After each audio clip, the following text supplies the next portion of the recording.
وی د ګناهونو نه نشم صبرېدی یاره څه وظیفه دې راته وښودلی هغه ورته وی وبخیم درته که نه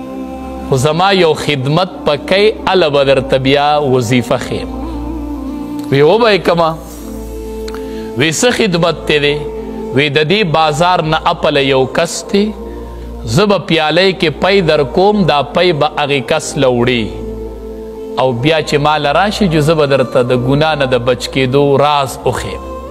وی دا خو وړه خبره ده د پیو پیالۍ ورله ډکه کړه وی دا پی به اوسي هغې کس ته به یې حواله کې چې راشي جو راز به درته وښیم چې د ګناه نه به ځان څنګه بچ کړې ده وی ټیک ده چې روانېده وی صبر وکړه یوه خبره به بله وي یو کس یې ورسره بل ملګری کو وی کو ده دا پی توی کړل په لاره باندې ډکه پیاله وه د پیو وی که په لاره تې پی توی شو نو په ډک بازار کې به د خلکو په مخ کې یو 2 څپېړي ووایي وی دا شرط په ورسره وي چې تویی به تم نه وی ټیک ته نو بل کس یې ورسره ملګری کو هغه پی روغ ورسول هغې کس له واپس راغی د عالم ته وی یاره اوس راته د ګناه نه د بچ کېدو څه راز وښیه د عالم ورته وی په بازار چې تیرېدلې څو زنانو ته دې وکتل وی یوې ته مې نن نه دي کتلي وی ولې دې نه دي کتلي وی دې فکر کې ومه چې که دې بازار کې رانه پی توی شي او دې مې د خلکو په مخ کې 2 څپېړې وي او ټول بازار راته ګوري نو د دې رسوایۍ نه یریدم نو زنانو ته مې نه دي کتلي پیو ته مې کتل هغه عالم ورته وایي وی چې د دې رسوایۍ نه یریدې چې بازار کې به مې 2 څپېړې ووي قیامت کې به دا ټول مخلوق جمعي او الله به دې د ټول مخلوق په مخ کې رسوا کوي د هغې رسوایۍ نه یریږي هغه وی پوه شوم باس د نن نه پخوا به ما نه ګناه نه کېږي نن ته د خلقو د رسوایۍ نه یریږي چې 2 څپېړې به مې ووایي او دا فکر نشته دی چې د ټولې دنیا خلق به ولاړ او هلته به مې ګناه ښکاره شي او رسوا به مې کړي نو نظرونه ښکته ساتئ حدیث مبارک کې راځي صحابه کرام یو جهاد له روان رومیان چې کله خبر شول چې صحابه کرام را روان دي نو د صحابو سره د الله امداد وي دا تې ختمو وی سی چل به وکړو مشوره یې وکړله وی زنانه به ورته سنبال کو لارو ته به یې روباسو زنانه یې سنبال کړلې احادیثو کې راځي نیم وجودونه یې ورلم بربند کړل او چې تاسو به لارو کې ودرېږئ چې کله دا صحابه کرام راشي دوی به په تاسو نظر ور واچوي نو د الله امداد به ترېنه ختم شي او چې جهاد له راوتي دي د کورونو نه یې ورځم په بار ایستلي دي نو زنانو ته به یې رغبت ډیري چې کله بازار ته رانږدې شول امیر المؤمنین د صحابه کرامو کوم چې صحابه کرامو د لښکر امیر و هغه چې بازار ته رانږدې شو وی قل للمؤمنین یغضوا ابصارهم قرآن کی آیات تے قل للمؤمنین اے زما حبیب دی مومنانو تو او آیا یغضوا ابصارهم چی نظرون دخکت کی نو دا لخکر امیر دا آیات الوست وی نظرون اخکت کی دا اللہ حکم دے صحابہ کرام سرون اخکت کڑلو پا بازار تیر علماء وائی چې کله مدینې منورې ته رالل صحابه کرام نو خلقو تی تپوسونه کول وی پلانکي ښار کې دنګ دنګ بلډینګونه هغه هم لیدلي وو هغې ورته وی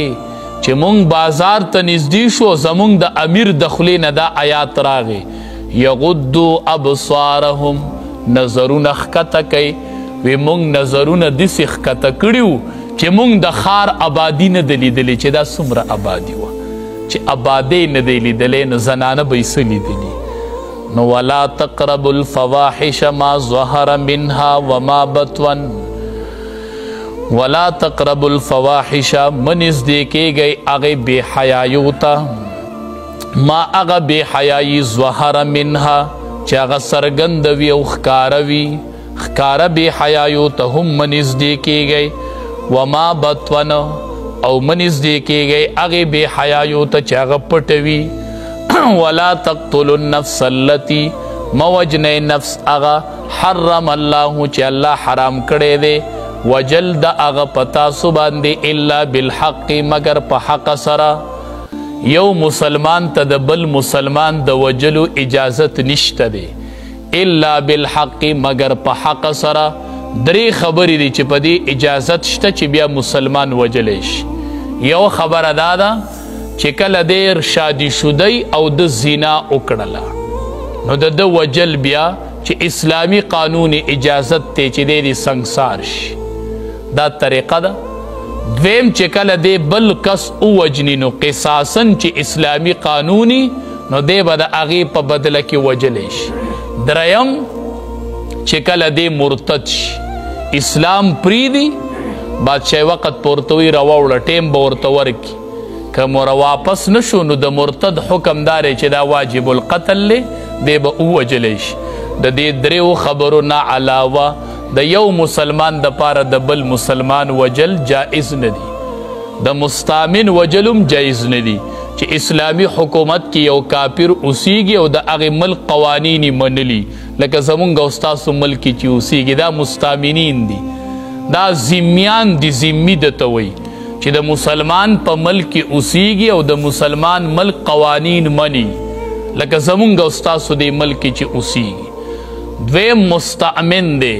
یو کافر د بل ملک نه راغی په وزټ باندې زمونږ ملک ته دته امن حاصل دی دی به مسلمان نه وجني نو دغه دوه قسمه د کافرانو هم نشي وجلی هغه کافر به وجني چې بادشاهي وقت د کم ملک سره د جهاد اعلان وکړو نو هغه ته حربي وایي د هغه وجل بیا جایز دی ذالکم دا ټولې خبرې چې مخکې تیرې شولې وصواکم الله حکم کوي تاسو ته به په دې سره وصیت لفظ راوړو کلک حکم کوي الله په دې سره لعلکم تعقلون د پاره د دې چې تاسو پوه شئ